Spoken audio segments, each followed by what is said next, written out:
Coba sekarang lihat yang di sebelah kanan. Ya. Ada 2 orang yang sakit, ya paling kanan paling atas. 2 orang yang sakit ya tidak diimunisasi ya.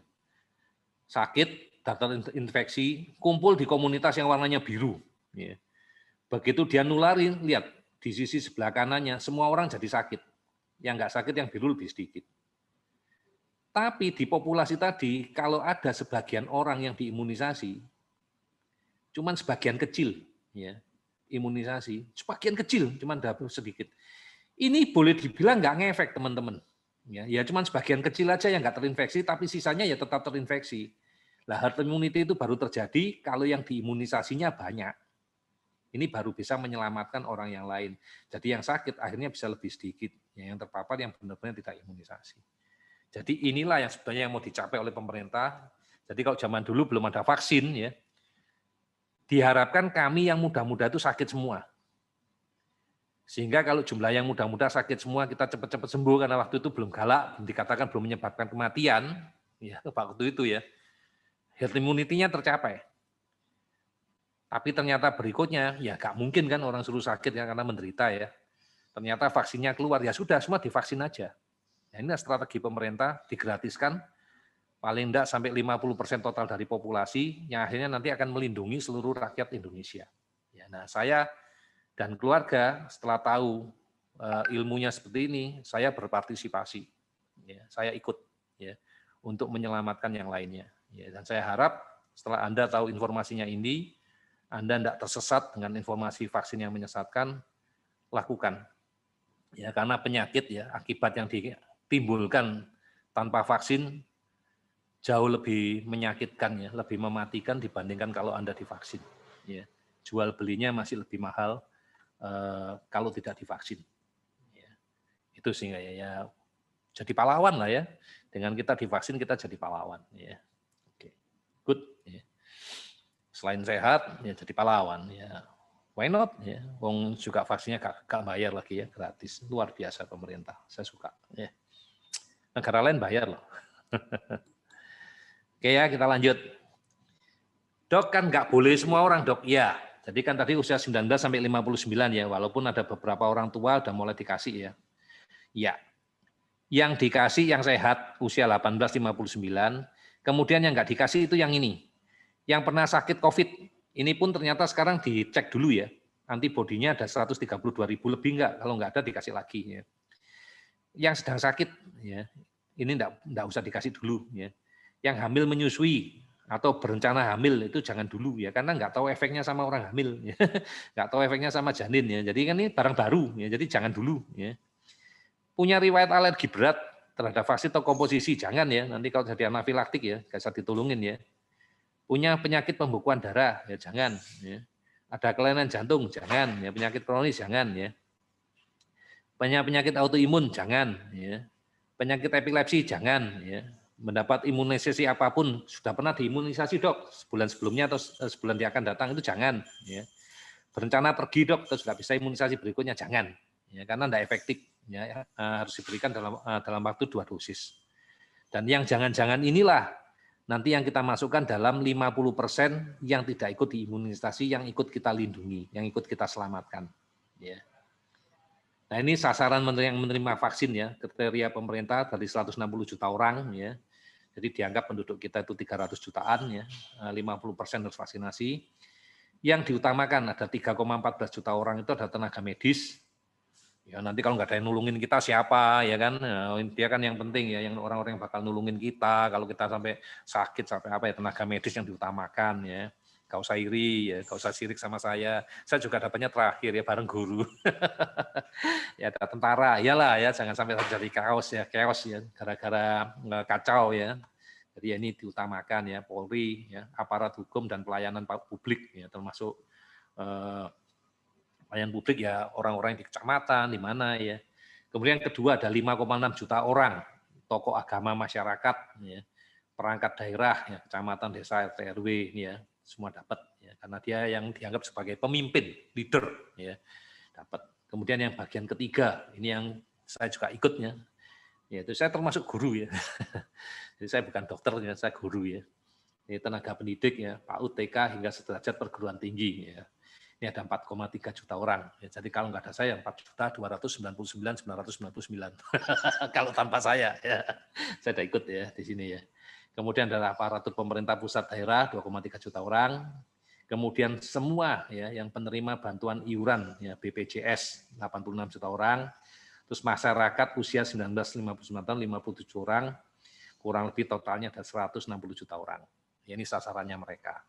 Ya saya harapkan kalau kalian ya termasuk di dalam salah satu dari itu, silakan ya mulai mengajukan ya, melampirkan, menawarkan diri ke dinas kesehatan setempat untuk dilakukan imunisasi sesuai jadwal. Jadilah pahlawan. Ya. Inilah yang bisa kita lakukan untuk negara kita. Ya. Kita sudah tidak berjuang dalam artian ketemu musuh dalam artian orang lain, negara lain yang menjajah kita. Saat ini kita sedang berjuang melawan musuh yang lebih dahsyat, yaitu corona. Ya. Mari kita bersatu padu, kita kompak. Apa yang bisa kita lakukan untuk negara kita? Negara kita cuma minta satu, mau divaksin. Jadilah pahlawan untuk melindungi orang-orang yang kepingin vaksin tapi nggak bisa divaksin. Lindungilah keluarga kita, jagalah keluarga kita. Keluarga kita adalah Indonesia. Rumah kita adalah Indonesia. Jagalah, perjuangkan. Dan Indonesia saya perjuangkan dengan air mata dan darah. Ya, saya siap berkorban untuk itu. Saya harap teman-teman sahabat juga mau ya melakukan. Buntut-buntutnya jangan mudik, ya jangan nulari orang. Ya, itu lagi ya. Oke, lanjut dok. Ini yang kayaknya enggak bakal kelar teman-teman ya. Kalau kita lihat ya ceritanya si corona ini enggak bakal kelar ya. Karena dia masuk virus yang namanya virus flu ya. Jadi mulai zaman dahulu ya, ini data Februari 2020 saya ambil ya. Yang namanya H1N1, flu Spanyol, flu Asia, flu Hong Kong, semua itu bermutasi teman-teman. Ya bermutasi ya. Yang mati juga banyak dari 500 juta, dari 1 sampai 2 juta ya. Sampai terakhir masuk ini corona. Waktu itu di data tahun 2 Februari 2020 baru 24 negara. Tak rasa sekarang sudah enggak, yang sudah banyak banget ya teman-teman ya. Nah ini saya lampirkan artikel ya. Kenapa vaksinasi influenza itu perlu diulang setiap tahun? Karena virusnya gampang bermutasi. Dan corona ini termasuk virus flu. Otomatis dia akan gampang bermutasi. Makanya kita bersyukur ya kalau yang kita sudah dapat vaksinasi pertama, paling tidak kita sudah mampu ya menjaga diri kita mampu melindungi lingkungan kita, komunitas kita, jadi barier ya, jadi tameng biar orang lain nggak tambah buruk ya. Kemudian kita juga bersiap ya untuk selanjutnya ya setiap tahun ya kayak biasanya ya kita siap untuk divaksinasi flu. Ya. Itu. Ini menyikapi berita kedua ya dari Facebook ya. Dari Facebook, dari WA, yang ini ada di Telegram. Ini penelitian dari salah satu orang yang namanya Profesor Sutiman Bambang Sumitro, ya, peneliti handal yang dari Universitas Brawijaya Malang, yaitu saya juga lulusan dari Brawijaya Malang, ya. Dia mengatakan yang di kotak merah, ya. Kemarin dalam pertemuan Direktorat Unibro Malang, beliau mengatakan bahwa vaksin virus COVID nyaris tak ada gunanya. Saya kaget apa pasalnya kok vaksin menjadi tak berguna. Ternyata inilah penyebabnya, vaksin COVID itu telah bermutasi. Bukan vaksinnya ya, virus COVID itu telah bermutasi menjadi ribuan COVID baru di seluruh dunia. Beliau bersama anaknya yang ahli IT mengumpulkan data tersebut dari seluruh dunia. Di Indonesia sendiri telah ditemukan ratusan varian COVID-19. Padahal vaksin adalah spesifik, artinya ia hanya efektif untuk menangkal jenis COVID tertentu. Kalau virusnya sudah bermutasi, maka antibodi yang dibentuk akibat vaksin tersebut nyaris tak akan efektif menangkal COVID-19. Itu memang teorinya seperti itu, tetapi banyak hal di dunia ini tidak seperti itu.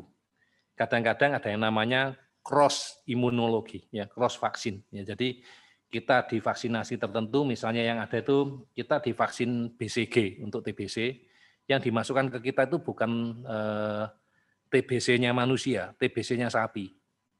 Tapi diharapkan dari situ ada yang terjadi reaksi cross imunisasi ya, antibodi yang kita punya kekebalan 90% terhadap TBC manusia. Ya, jadi jangan terlalu gampang menerjemahkan. Karena memang ini belum ada evidence base-nya, memang secara teoritis memang betul. Ya. Sehingga dia juga ngomong, makanya ada orang yang sakit bisa sembuh, yang sudah sembuh bisa sakit lagi, ya karena kena terpapar varian yang berbeda itu iya. Ya. Terus kalimatnya lagi, dengan semakin banyaknya mutan dan varian COVID-19, nyaris sekarang tak ada lagi yang aman dari COVID. Benar. Sudah boleh dibilang nggak ada yang aman ya. Semua orang bisa terpapar COVID. Ya.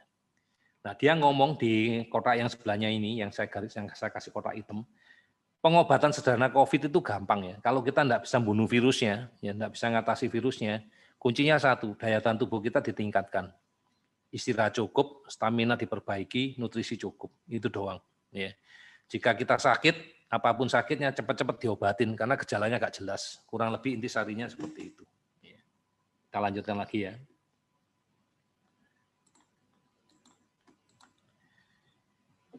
Belajar dari India. Ya, ini lagi-lagi yang kita ngomong masalah mudik tadi ya, belajar dari India. Ya. Dia menerapkan, ini mirip sama di kita ya, kemarin kita juga sempat ya, waktu kita ada pemilihan kepala daerah ya. Penyebabnya apa kok jadi meledak itu? Penerapan protokol kesehatan longgar saat kegiatan politik, olahraga, pernikahan, dan upacara keagamaan. Oke ya, jangan sampai kita melakukan hal yang sama ya. Tingkat vaksinasinya rendah, saat ini kita masih rendah tingkat vaksinasi kita ya. Penyebaran varian virus mutasi baru yang lebih cepat, lebih menular. Ya di kita sudah masuk. Ya ini dampaknya ya, dampak gelombang kedua. Nanti kalau sampai ini terjadi di Indonesia, ini yang akan terjadi juga di kita. Fasilitas kesehatan penuh oleh pasien positif COVID, pasti meledak gak karu-karuan. Yang sakit banyak, ya pasti kayak gitu. Ya. Pasien harus berbagi tempat tidur. Iya ada tempat tidur, kalau nggak ada tempat tidur, kayak di India itu di mana? Ya kan? Obat-obatan dijual di pasar gelap, karena sudah tidak ada lagi obat, rebutan. Yang sakit lebih banyak daripada obat yang ada. Hasil tes COVID akan membutuhkan waktu lama. Iya, karena yang antri banyak. Diagnosanya jadi lambat. Penghentian sementara ekspor vaksin, ya dia kan yang buat vaksin ya, terpaksa ekspornya dihentikan. Negara lain akhirnya nggak dapat vaksin. Omong-omong Indonesia juga udah pesen Astra loh, ya pesen vaksin ini juga loh Indonesia, karena kita untuk menghitung kecukupan vaksin kita, Indonesia ya, kita nggak cukup cuma mengandalkan Sinovac, ya kita harus pakai vaksin yang lain, makanya ada vaksin AstraZeneca, ada vaksin yang lainnya juga di tempat kita. Akhirnya nanti akan terjadi kelangkaan vaksin. Kalau sudah kayak gitu, semua orang nangis minta divaksin.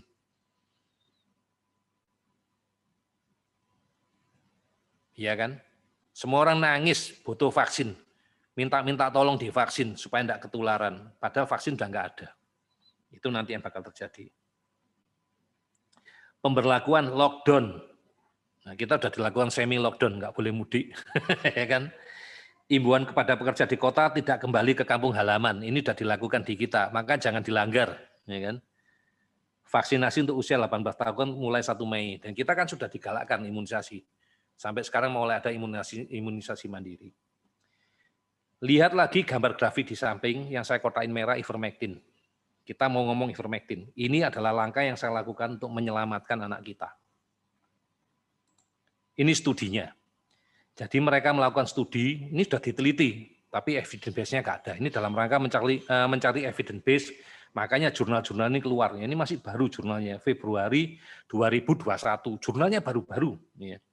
5 hari penanganan ya, protokol ivermectin untuk pengobatan COVID-19 mengurangi waktu sakit. Nah, jadi lamanya sakit bisa dikurangi dengan pemberian 5 hari ivermectin. Berikutnya ini obat murah tapi sudah jadi politik sekarang ya, ya biasalah ya, jadi isu ya, jadi isu macam-macam. Nanti kalian baca aja lah ya, ini ada semua, tinggal kalian searching ya, cari ya, ivermectin and COVID ya, nanti kan keluar ya. WHO advises ya, pasti masih pro kontra lah ya, namanya barang tidak ada evidence base ya, pasti pro kontra ya. Pro kontranya banyak banget ya, ada yang setuju ada yang tidak setuju. Saat ini yang saya pilih yang setuju. Ya nanti kalian pasti ketemu yang nggak setuju ya, kalian baca. Kenapa saya setuju, saya punya alasan yang lain ya. Ini WHO advises that ivermectin only be used to treat ya. Untuk clinical trial Jadi jangan dipakai untuk semuanya ya. Tapi kalau orang udah kepepet keluarganya sakit ya terpaksa dipakai lah. Gak peduli clinical trial, gak peduli ada evidence base atau enggak, daripada ditinggal orang yang dicintai. Ya, masuk akal lah ya. Selanjutnya, suaraku jadi pelan ya. Wah ya sorry. Ya. Ivermectin, ini ceritanya Ivermectin tanggal 11 Februari 2021. Mudah-mudahan suaraku udah gak pelan. Ya.